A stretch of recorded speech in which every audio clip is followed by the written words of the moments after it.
Y al parecer Kiev no cesa en sus intentos de invalidar el referéndum en la península, y es que procuran presentar a la comunidad rusoparlante como una diáspora, negándole así el derecho a la autodeterminación.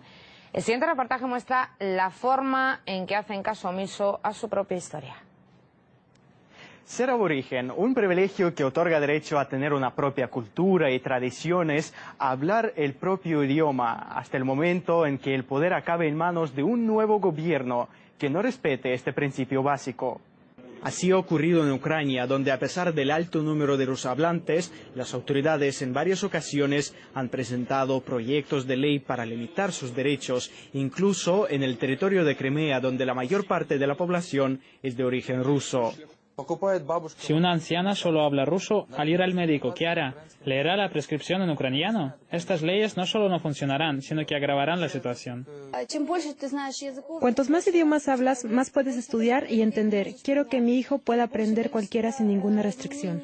Límites que alcanzaron niveles gubernamentales. Así, desde que se iniciaron las protestas en Ucrania, las versiones rusas de las webs de las instituciones estatales han desaparecido. El clima antirruso ha llegado hasta el punto que el nuevo gobierno ucraniano ha encasillado a la población rusohablante de ser diáspora, quitándole el estatus de aborigen.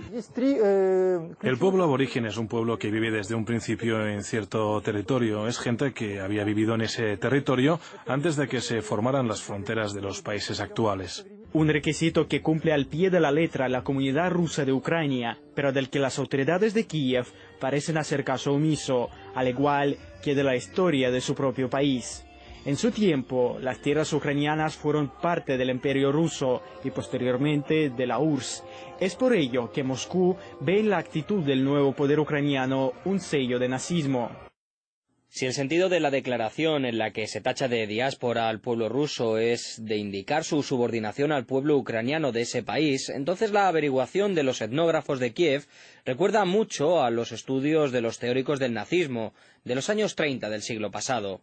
La sustitución de palabras precisamente en este momento no es casual y puede perseguir fines políticos. Y es que uno de los derechos de pueblos aborígenes es el de autodeterminación, el mismo al que el 16 de marzo recurrieron los crimeos. Durante el referéndum, con una altísima participación, votaron casi por unanimidad a favor de ser parte de Rusia, como había sido durante siglos. Con estas acrobacias terminológicas, Kiev pretendería así poner en tela de juicio la validez de la decisión popular de los crimeos. El considerar al pueblo ruso que vive en Ucrania como una diáspora prepara una base legal para recurrir los resultados del referéndum de autodeterminación de Crimea y para apelar a una posible futura autodeterminación en el sur y el este de Ucrania. Con esa base legal podrá recurrir a los tribunales internacionales. Al recurrir a los tribunales, las autoridades de Kiev se opondrán al deseo de casi un 97% de los votantes crimeos, toda una prueba lingüística y jurídica en la que de hecho están en juego numerosas vidas. Es lo que en realidad nos preocupa, mucho más que las posibles sanciones contra Rusia, porque nosotros sentimos nuestra responsabilidad por esa gente. Sentimos que se han convertido en objeto de experimentos de aquellos que tomaron el poder en Kiev. Unos experimentos tras los cuales las familias rusas se verían obligadas a dejar de lado su idioma natal con tan solo salir de casa.